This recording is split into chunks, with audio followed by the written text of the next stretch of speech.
ꯁꯣꯄꯥꯒꯤ ꯚ꯭ꯌꯨꯁꯦ ꯀꯃꯥꯏꯅ ꯇꯧꯒꯦ ꯃꯌꯥꯝ ꯐꯖꯕ꯭ꯔꯥ ꯐꯖꯕꯅꯤ ꯑꯗꯨꯝ अबे साले तभी ꯑꯩ ꯁꯥꯏꯀꯜꯁꯦ ꯌꯦꯡꯕꯤꯌꯨ ꯑꯩ ꯁꯥꯏꯀꯜꯁꯦ ꯍꯤꯃꯥꯂꯌꯥꯅꯦ ꯁ꯭ꯇ꯭ꯔꯣꯕꯦꯔꯤ ꯐꯥꯔꯝ ꯍꯥꯏꯁꯦ ꯁꯤ ꯂꯩꯁꯤꯗ ꯆꯥꯎꯗ꯭ꯔꯥ ꯑꯗꯨꯗꯒꯤ ꯁꯣꯝꯗ ꯑꯩꯈꯣꯏꯒꯤ ꯃꯅꯥ ꯃꯁꯤꯡ ꯃꯌꯥꯝ ꯑꯃ ꯊꯥꯔꯦꯀꯣ ꯑꯩꯈꯣꯏꯒꯤ ꯁ꯭ꯇ꯭ꯔꯣꯕꯦꯔꯤ ꯅꯥꯀꯟꯁꯤꯗ ꯍꯜꯂꯣ ꯒꯥꯏꯁ ꯃꯌꯥꯝꯕꯨ ꯑꯃꯨꯛ ꯍꯟꯅ ꯇꯔꯥꯝ ꯅꯣꯛꯆꯔꯤ ꯑꯩꯒꯤ ꯑꯅꯧꯕ ꯚꯤꯗꯤꯑꯣꯁꯤꯗ ꯃꯌꯥꯝ ꯉꯁꯤꯗꯤ ꯑꯩꯈꯣꯏꯒꯤ ꯀꯛꯆꯤꯡꯒꯤ ꯂꯧꯌꯥꯏ ꯂꯝꯕꯦꯟꯗ ꯂꯩꯕ ꯑꯩꯈꯣꯏꯒꯤ ꯁ꯭ꯇ꯭ꯔꯣꯕꯦꯔꯤ ꯐꯥꯔꯝꯗ ꯑꯩꯈꯣꯏ ꯂꯥꯛꯆꯔꯤ ꯑꯗꯨꯅ ꯃꯌꯥꯝꯗ ꯌꯦꯡꯍꯟꯖꯔꯛꯀꯦ ꯑꯩꯈꯣꯏꯒꯤ ꯁ꯭ꯇ꯭ꯔꯣꯕꯦꯔꯤ ꯐꯥꯔꯝꯁꯦ ꯀꯌꯥꯝ ꯍꯧꯕꯅꯣ ꯀꯃꯥꯏꯅ ꯇꯧꯕꯅꯣꯗꯣ ꯃꯌꯥꯝ ꯂꯣꯏꯕ ꯐꯥꯎꯗ ꯃꯤꯠꯌꯦꯡ ꯇꯥꯃꯤꯟꯅꯁꯤ ꯃꯌꯥꯝ ꯑꯗꯨꯅ ꯆꯠꯂꯁꯤ ꯃꯌꯥꯝ ꯌꯦꯡꯉꯨꯔꯁꯤ ꯂꯦꯠꯁ ꯒꯣ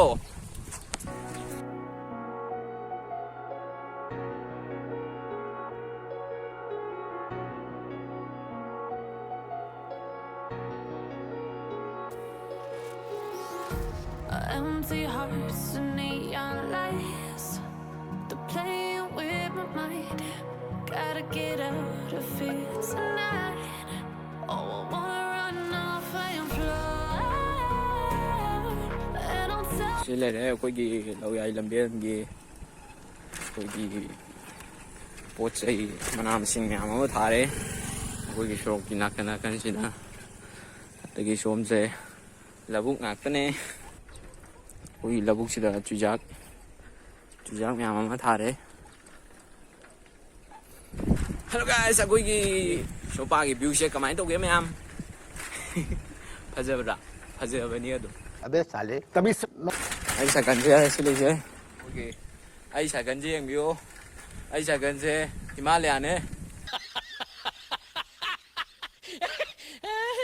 ꯑꯩ ꯁꯥꯏꯀꯜꯁꯤ ꯃꯃꯤꯡ ꯍꯤꯃꯥꯂꯌꯥ ꯀꯧꯏꯀꯣ ꯃꯌꯥꯝ ꯉꯁꯤꯗꯒꯤ ꯈꯪꯖꯤꯟꯕꯤꯔꯣ ꯃꯌꯥꯝꯅ ꯁꯤꯗꯁꯨ ꯄꯥꯝꯕꯤ ꯃꯌꯥꯝ ꯑꯃ ꯍꯧꯔꯦ ꯅꯤꯝ ꯄꯥꯝꯕꯤ ꯑꯗꯒꯤ ꯁꯣꯝꯗꯅ ꯑꯩꯈꯣꯏꯒꯤ ꯃꯅꯥ ꯃꯁꯤꯡ ꯃꯌꯥꯝ ꯑꯃ ꯊꯥꯔꯦ ꯀꯃꯥꯏꯅ ꯇꯧꯒꯦ ꯑꯩꯈꯣꯏ ꯁꯣꯝꯄꯥꯛꯒꯤ ꯚ꯭ꯌꯨꯁꯤ ꯀꯃꯦꯟ ꯍꯥꯏꯕꯤꯌꯨ ꯀꯃꯦꯟꯇ ꯑꯩꯈꯣই ꯆꯪꯁꯤꯜꯂꯛꯏ ꯌꯧꯒꯗꯧꯔꯦ ꯃꯌꯥꯝ ꯑꯗꯣ ꯃꯐꯝꯗꯨ ꯌꯧꯔꯒ ꯃꯌꯥꯝꯗ ꯑꯩ ꯎꯠꯆꯔꯛꯑꯒꯦ ꯑꯗꯨꯅ ꯃꯐꯝꯗꯨ ꯌꯧꯔꯒ ꯊꯦꯡꯅꯔꯁꯤ ꯃꯌꯥꯝ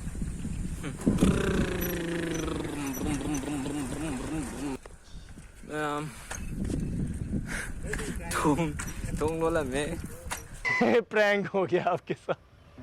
ꯑꯩꯗꯤ ꯃꯣꯏꯁꯦ ꯊꯣꯡ ꯍꯥꯡꯉꯝꯅꯦꯗꯅ ꯂꯥꯛꯆꯕꯅꯤ ꯑꯗꯣ ꯊꯣꯡ ꯂꯣꯜꯂꯝꯃꯦ ꯂꯩꯁꯤꯅꯦ ꯑꯗꯨꯅ ꯍꯟꯖꯔꯒꯅꯤ ꯑꯩꯈꯣꯏ ꯃꯃꯥꯡꯂꯣꯝꯗ ꯁ꯭ꯇ꯭ꯔꯣꯕꯦꯔꯤ ꯐꯥꯔꯝ ꯑꯄꯥꯛꯄ ꯑꯃ ꯂꯩꯍꯧꯋꯦꯕ ꯑꯗꯨꯏꯗꯣ ꯑꯗꯨ ꯑꯣꯏꯅ ꯎꯠꯆꯔꯛꯑꯒꯦ ꯃꯌꯥꯝꯗ ꯑꯗꯨꯅ ꯆꯠꯂꯁꯤ ꯃꯌꯥꯝ ꯑꯩꯈꯣꯏ ꯑꯃꯨꯛ ꯊꯧꯒꯠꯆꯔꯦ ꯑꯩꯈꯣꯏ ꯁꯤꯗ ꯑꯩꯈꯣꯏ ꯌꯧꯔꯦ ꯁꯤꯗꯩꯁꯤꯅꯦ ꯑꯩꯈꯣꯏ ꯌꯧꯕꯗꯤ ꯌꯧꯖꯔꯦ ꯑꯗꯨ ꯍꯪꯉꯤ ꯆꯪꯕ ꯌꯥꯗꯧꯔꯥ ꯌꯥꯔꯣꯏꯗ꯭ꯔꯥꯅ ꯃꯌꯥꯝ ꯑꯩꯈꯣꯏꯒꯤ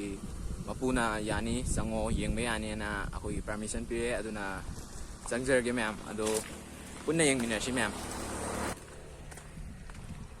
ꯁꯤꯗ ꯂꯩꯔꯦ ꯃꯌꯥꯝ ꯁ꯭ꯇ꯭ꯔꯣꯕꯦꯔꯤ ꯐꯥꯔꯝ ꯍꯥꯏꯁꯦ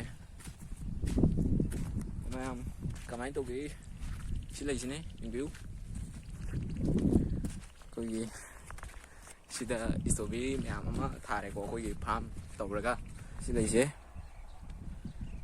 ꯁ꯭ꯇ꯭ꯔꯣꯕꯦꯔꯤꯒꯤ ꯑꯩꯈꯣꯏꯒꯤ ꯁꯦꯝ ꯁꯥꯕ ꯍꯥꯏꯇꯥꯔꯦ ꯑꯩꯈꯣꯏꯒꯤ ꯃꯈꯣꯡ ꯀꯩꯀꯥ ꯁꯦꯡꯗꯣꯛꯄ ꯑꯩꯈꯣꯏꯒꯤ ꯑꯕꯣꯛ ꯑꯍꯨꯝ ꯑꯃꯁꯨ ꯂꯩꯔꯦ ꯑꯩꯈꯣꯏꯒꯤ ꯀꯛꯆꯤꯡꯒꯤ ꯑꯩꯈꯣꯏꯒꯤ ꯂꯧꯌꯥꯏ ꯂꯝꯕꯦꯟꯗ ꯂꯩꯕꯅꯦ ꯁꯤꯒꯤꯁꯦ ꯑꯩꯈꯣꯏ ꯃꯌꯥꯝꯗ ꯑꯩ ꯐꯖꯅ ꯎꯠꯄ ꯉꯝꯕ꯭ꯔꯅ ꯑꯩ ट्राई ꯇꯧꯖꯔꯛꯀꯦ ꯃꯌꯥꯝ ꯌꯦꯡꯃꯤꯟꯅꯁꯤ I hate all this overthinking. Oh, oh, oh, oh. The more I swim, the more I'm sinking. Take me to a world of silver. No more heartbreaks, tears, painkillers. Take me somewhere unfamiliar. Bring me back to where we started out. Get me out of now.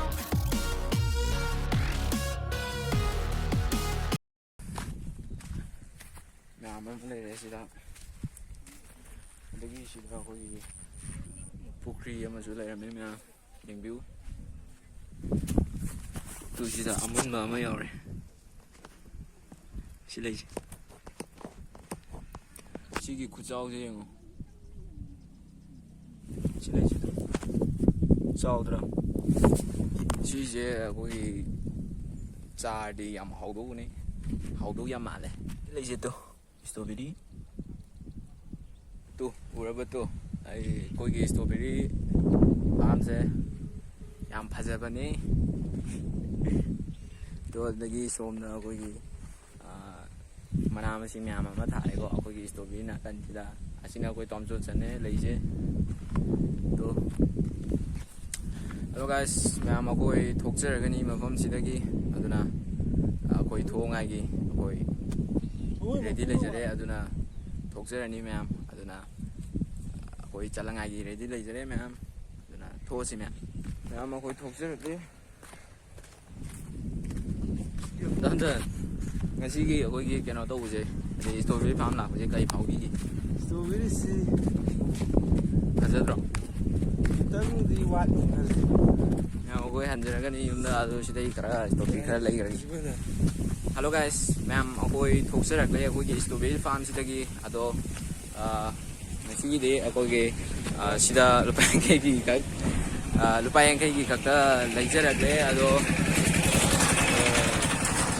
ꯍꯥꯏꯗꯤ ꯕ꯭ꯂꯣꯛꯁꯦ ꯑꯩꯈꯣꯏꯒꯤ ꯃꯇꯥꯡ ꯑꯁꯤꯗ ꯂꯣꯏꯁꯤꯟꯖꯅꯕ ꯃꯌꯥꯝꯗꯒꯤ ꯌꯥꯊꯪ ꯂꯧꯖꯔꯤ ꯑꯗꯨꯅ ꯃꯌꯥꯝ ꯉꯁꯤꯒꯤꯗꯤ ꯃꯇꯥꯡ ꯑꯁꯤꯗ ꯂꯣꯏꯁꯤꯟꯖꯔꯒꯦ ꯑꯗꯨꯅ ꯃꯊꯪꯒꯤ ꯚꯤꯗꯤꯑꯣꯗ ꯑꯃꯨꯛ ꯃꯌꯥꯝꯒ ꯄꯨꯟꯅ ꯊꯦꯡꯅꯃꯤꯟꯅꯔꯁꯤ ꯑꯗꯨꯅ ꯃꯌꯥꯝ ꯉꯁꯤꯒꯤ ꯚꯤꯗꯤꯑꯣꯁꯦ ꯅꯨꯡꯉꯥꯏꯔꯒꯗꯤ ꯂꯥꯏꯛ ꯇꯧꯕꯤꯔꯝꯃꯣ ꯑꯗꯨꯒ ꯆꯦꯅꯦꯜ ꯑꯦꯀꯦꯅꯣꯕꯣꯏ ꯆꯦꯅꯦꯜꯕꯨ ꯅꯨꯡꯁꯤꯕꯤꯌꯨ ꯁꯕꯁꯀ꯭ꯔꯥꯏꯕ ꯇꯧꯕꯤꯔꯝꯃꯣ ꯑꯗꯨꯅ ꯃꯊꯪꯒꯤ ꯚꯤꯗꯤꯑꯣꯗ ꯑꯃꯨꯛ ꯊꯦꯡꯅꯔꯁꯤ ꯃꯌꯥꯝ ꯉꯁꯤꯒꯤꯗꯤ ꯃꯌꯥꯝ ꯕꯥꯏ ꯕꯥꯏ